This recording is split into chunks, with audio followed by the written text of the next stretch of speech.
must stay.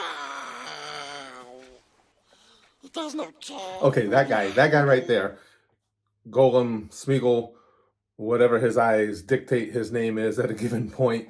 He is a fascinating character to me, and clearly a character who has me as conflicted or more conflicted than any I've ever seen before. And I'm just curious, I'd like to know what you guys think about him. Before we get into the whole conversation though, just take note of something for me. Now, as I record this, I'm not completely done with Return of the King. You guys know we're watching it in 3 sections. I watched the first 2. So anything, I'll tell you right where I am as far as Smeagol. It's where Frodo tosses his ass over the edge. So please don't comment anything that's further along in the story than that. And of course, mods, as always, if you're in the chat, please delete any comment that does. And those of you, typically we don't have problems with that. People aren't douches like that. But if you should encounter, if you're in the comments of this video and you see that somebody's made a mention of something that's further along in the story that would be a spoiler, just comment spoiler on that post, because I always do a scan first and I avoid anything that says spoiler. So appreciate it. But now, I'll tell you too, why I want the obvious thing would be, yeah, I know you guys are saying, well, Curtis, you stupid ass, just you're going to watch the rest of it like tomorrow. Wait till then to do the video. But I have a strong suspicion, I think I said it in the video, that Smeagol Golem didn't die. He was falling in, but he was going slow and like grabbing onto the edges and stuff. I could be entirely wrong. You guys, there's a good chance you guys are just like pointing and laughing at me like not right now going, yeah, this dumb old man thinks that he freaking survived that fall. That's just my guess. That's just my feeling. So that's why I want to tell you how I feel about him now, just in case I'm right and he does come back, because then I want to compare it to how I feel about him when the story is entirely told. You see, the thing that is so fascinating to me about Smeagol Golem is right from the get-go. I mean, when we first see him, he like stuns you a little bit. He's not the best looking dude out there. You know, he's not Chippendale's. Well, he's got kind of a nice body, but you know what I'm saying. He's not a handsome fella. So it strikes you a little bit in a, oh, what the hell is that kind of way. But immediately, I liked his design. I liked the character design of Smeagol Golem. We'll call him Golem for purposes here, because then we know who we're talking about. Smeagol has another identity, and that stayed with me.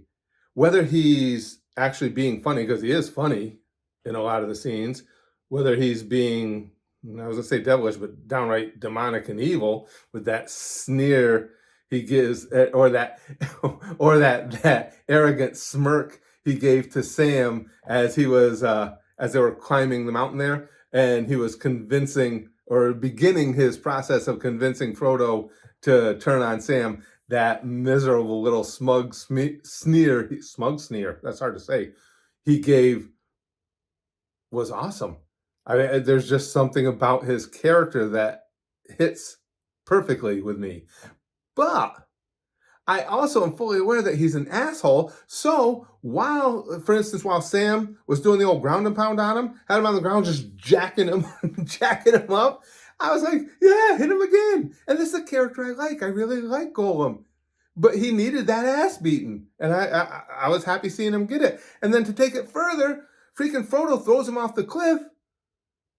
And once again, in that moment, I'm thinking, oh, whew, because, you know, you're relieved for Frodo and it needed to be done.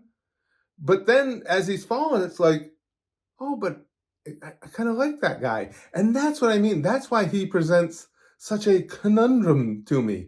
And I'm curious if you guys feel the same way. Now, if my suspicions are correct, and that's a big if, and he's not done yet, Stupid facts, Hobbit. I hazard a guess because it's fun to do that. I have no idea how he would even factor in anymore, other than obviously he wants his precious, but I don't know. Well, of course, where I am right now too, we don't know. We know Frodo has been taken by the ogres. After the spider had her way with him. Yeah, so we don't know where Frodo is, the ring is, so on and so forth. But in other words, I don't know, and that's part of the fun, if Golem does come back, in what capacity it'll be, but I can't wait to see. So basically this video is just because I want to get a feel for what did you guys think of Golem, the character at this point? You know, again, just after he's been thrown off the cliff by Frodo. At this point, what were you thinking? Is it similar to where I am? Did you love him, hate him? I can't imagine anybody being ambivalent about him. But the thing that struck me and got me to wanting to make this video is it really hit home how no matter how this plays out, and entirely if that's it, if Golem died when he got tossed off the cliff and we don't see him again, or if he comes back, regardless of that, I can honestly tell you he is one of the most fascinating and memorable characters for me in anything I've watched. You know, there are some characters that just hit you that way. There's certainly been tons of them for me in anime. And if we take anime out of the equation, Golem is probably my most memorable character as I sit right now in any movie I've seen, as far as one individual character. Not saying a lot. It's, you know, even though I don't get, over the last couple decades, I don't get to see many movies. Earlier in my life, I saw lots of them. So I got a pretty good Rolodex. That proves how old I am.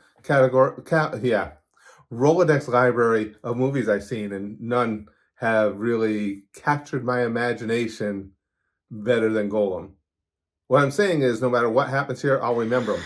And when you know about the chair shots and everything, me saying I'll remember them, that's as high praise as you can get.